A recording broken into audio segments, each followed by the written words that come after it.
Hi guys, my name is Bethany and this is a Faye in the Life. Happy Thanksgiving. Today I'm going to be prepping our meal and cooking the turkey, making mashed potatoes, sweet potato casserole, and some roasted veggies. All my family is coming over for Thanksgiving at our house this year. We actually passed Christmas off to my sister this year since they bought their new house. So this is the big holiday meal that I'm gonna be doing at our house. Just like last year, we prefer to do gluten-free Thanksgiving as much as possible. Although I will admit that I cheated this year and we did buy a big apple pie from Costco for my apple pie lovers and my family. My sister actually doesn't like it, so it didn't matter that it wasn't gluten-free. And then I also let her do most of the desserts this year. So I am actually hands off on desserts this time. Anyway, with a house full of people coming over, let's go ahead and get cooking. First up is the turkey. So the night before, I actually prep the turkey so that it is ready to go into the oven the next day. And then I'm not scrambling around trying to make sure everything is timed properly. So it's just easier for me to go ahead and have it defrosted in the fridge. And then I will pull it out of the bag and I remove the neck and the giblets. I'm going to save those because I do use them when I make my own turkey gravy. So I'm just going to put those in a Ziploc bag until Thanksgiving Day, and then I will use those, like I said, to make my gravy. As for the turkey itself, we'll just measure out some baker's twine, and then I will actually use that to wrap around the turkey, around the breast area, and then around the legs as well, just to keep it together.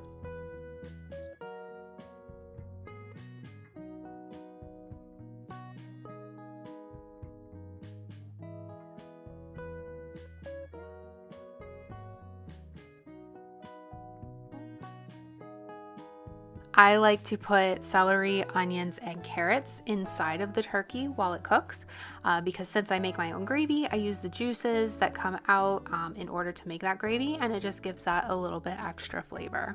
So I'm just going to peel the carrots, and then I will wash the celery, and I will chop everything up.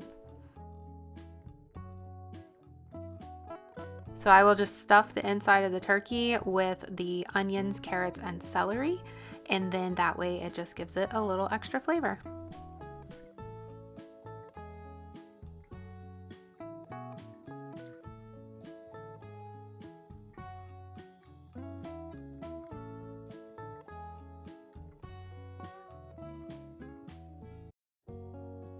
Once the veggies are in, I'm just going to take a stick of butter. You can also use margarine if you want to do lower points. I like to mix in salt, pepper, seasoned salt, garlic powder, and onion powder, as well as Italian seasoning. And I will just mix that all together with the butter to make kind of a paste. And then I will rub that all underneath the skin of the turkey, even the legs. And then anything I have left over, I'll go ahead and put inside of the turkey as well. And then this way it kind of helps the skin crisp up a little bit, but it also keeps the moisture in the turkey as it's cooking, just because it is between the skin and the turkey meat itself. So this way just works really well for me, and it always turns out delicious.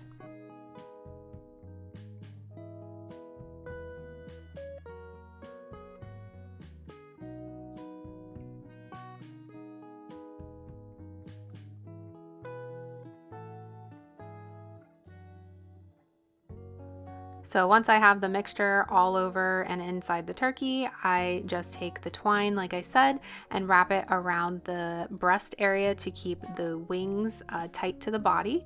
And then I'll also, put the legs back together, and then I do a little twine around there as well, just to kind of help hold everything inside of the turkey as well while it's cooking. I added in some chopped celery, carrots, and onions to the bottom of the roasting pan as well. And then also went ahead and just covered the whole thing with tin foil. And this way, like I said, it is ready to go tomorrow, and I just have to pull it out of the fridge and into the oven once it's preheated. We didn't eat dinner until around 3 o'clock, so the morning was pretty much spent prepping everything. So I went ahead and made candied pecans for my sweet potato casserole. And all I do is take about a 1/4 cup of powdered sugar. I mix it with some vanilla extract and cinnamon and a little bit of water. And I just mix that up, and then I start coating the pecans in it before putting them onto a baking sheet.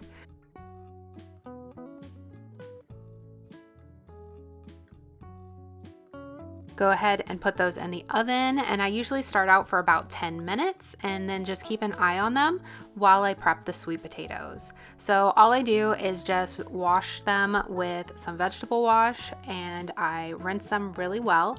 Usually I will score them, but today I actually forgot, but thankfully it worked out okay. What I do is I will put them in the Instant Pot with about 1 to 2 cups of water, depending on how many sweet potatoes I have. And then I will just cook them on high pressure with the lid sealed for about 15 minutes. Once the sweet potatoes are done, I release the pressure and then take them out of the water and just put them into the pan that I'm going to be using as the serving dish. Luckily this time the skins kind of split on their own, so I was able to just peel those off pretty easily. Normally, like I said, I usually score them, and then that way the skins just slide right off once you have them cooked. My pecans turned out great. Normally I end up burning them, or at least the edges, but this time they turned out perfectly. So I start out for about 10 minutes in the oven at 350, and then after that I check on them every 2 to 3 minutes and just keep a close eye on them, because they will burn super quickly if you forget about them or stop paying attention. So when I had the sweet potatoes pulled out, I went ahead and pulled the pecans out of the oven, and they were perfect. Normally I score the sweet potatoes before I cook them, and that way the skins just pull right off, but this time they actually split open and they still came off really easily. So I just took the skins off of the sweet potatoes and then ended up mashing those up.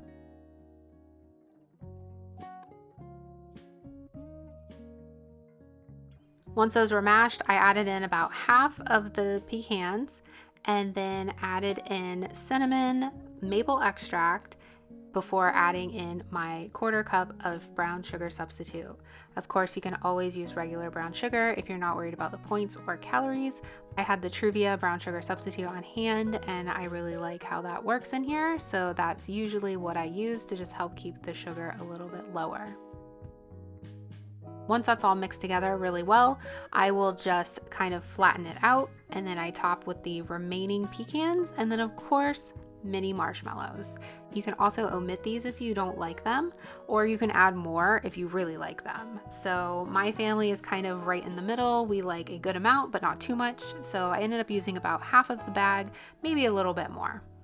Once that was done, I like to spray the tin foil with a little bit of cooking spray, and it helps especially with something sticky like marshmallows, where the tin foil will not stick to it when you bake them.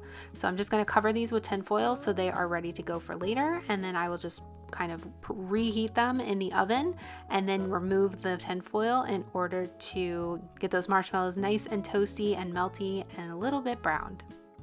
About 1 serving spoonful, or about half a cup, is 5 points. Next up is mashed potatoes, and similar to the sweet potatoes, I'm going to go ahead and wash those with my vegetable wash, make sure they're nice and clean, and then I will go ahead and peel them before putting them into the Instant Pot. I don't really care if there's some skins left on there. I think that it makes it seem more like these are real mashed potatoes because they have the skin on there, and I know that's probably silly, but I don't mind that there's skins in there. So if you don't like the skins in there at all, then make sure that you peel them all off, but that's why some of them I'm not doing the most perfect job on getting rid of all the skin. Same as with the sweet potatoes, I'm going to add 1 to 2 cups of water, and then I will put them in the Instant Pot, seal the lid, and I'm going to cook these on high pressure for about 25 minutes just to make sure they're cooked all the way through. Once those are done, I go ahead and drain them. And then I will actually just put them back into the Instant Pot once they're drained, mash them up, then I add a little bit of milk, some margarine, salt, pepper, garlic powder, onion powder, and I'm going to use some Weber roasted garlic and herb seasoning. And then since they are already in the Instant Pot, I'm just going to put the lid back on there, and I'm going to keep them on warm until we're ready to eat. And for the mashed potatoes, each spoonful is about half a cup, and it's 3 points. My sister made gluten-free Cheddar Bay biscuits from the Red Lobster mix, and I wanted to have some regular bread on hand too, just in case anybody wanted it. So I got these Publix ready-made rolls, and they were 3 points each. We'll normally have gluten-free stuffing because my sister cannot have gluten, but this year she said she didn't really care to have stuffing or not, so I went ahead and just made regular stuffing for the rest of us. And so I just chopped up some carrots and then onions for the stuffing mixture. What I do is I will just cook them on medium heat until they get kind of softened, and add some seasonings in there, and then I will mix that with the breadcrumbs. I'm using the stovetop savory herb flavor, which is really good. We really enjoy it. We use it in a couple other dishes that we make throughout the year. And I added in the vegetables and then 1 container of chicken broth. And then I just made sure everything was mixed together really well and that everything was moistened, and then went ahead and covered that with tinfoil so I could throw it in the oven a little bit later. After the turkey had been in for about an hour and the juices started to flow, I went ahead and started the saucepan with the neck and the giblets. I went ahead and just kind of sauteed them for a little bit, and then added in some of the juices from the turkey, and then just kind of keep that boiling for a little while, usually until most of the meat is off of the neck. Once that happens, I'll go ahead and strain out the bigger pieces, and then I will add in a little bit of xanthan gum just to help thicken it up. That is a gluten-free thickener in case you ever need one. You can also use flour to thicken gravy, or even cornstarch. I just put that on the back burner to stay at a low simmer just to keep it warm, and then that way it would be ready to go once we were ready to eat. Once the turkey was done, I went ahead and pulled that out and let it rest for about 30 minutes on the stovetop. Got this lovely golden brown skin, and the thermometer measured at 165 throughout, so I knew we were good. One thing that always seems to take forever is carving the turkey, and I hate doing it. I'm not a professional at this whatsoever. Usually I'll make my dad do it, but inevitably whoever is carving it is always the last one to eat, and I didn't want that to happen this time. So after I had rested, let the juices absorb back in, I went ahead and just cut it all up and put it into a serving dish, and then that way I could cover it and then reheat it a little bit once we were about ready to eat. So this was a 15-pound turkey, and it actually ended up cooking in only like 2.5 hours. I had it at 350 and put it in at 11, and it was done by 1:30. So it cooked super fast, and that actually worked out really well because it had time to rest so that I could cut it up, and then it was ready to go.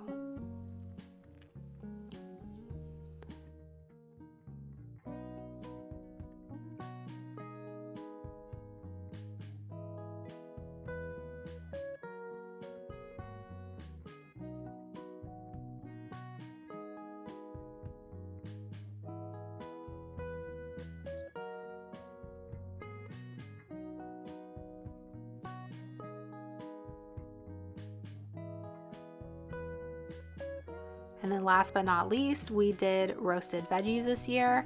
So all I did was took 2 bags of frozen broccoli that I got at Walmart, and I just put it onto a baking sheet, and I added some nonstick spray, and then just added on my seasonings.